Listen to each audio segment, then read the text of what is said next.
cái in chuyển cái này tiền là cả tóc càng đỡ vất sẽ cả in bát này không gì nữa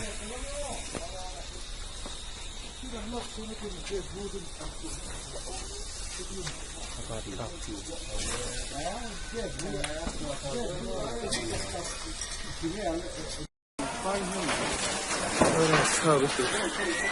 thì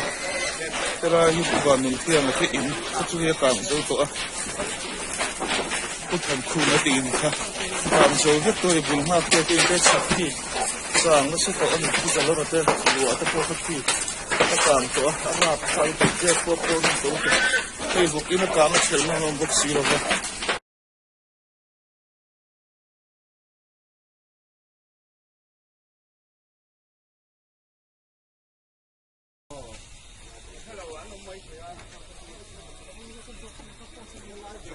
cái in chuyển cái này tiền là cả tóc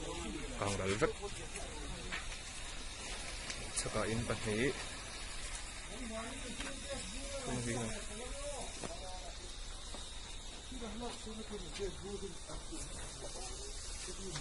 các đi đọc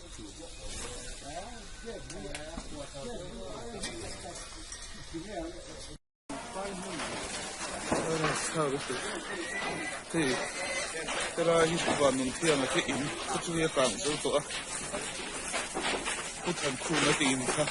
cảm dấu hết tôi vùng hoa kia tìm cái sạch thì sáng nó sẽ có những cái giờ nó tên lúa cái phố thì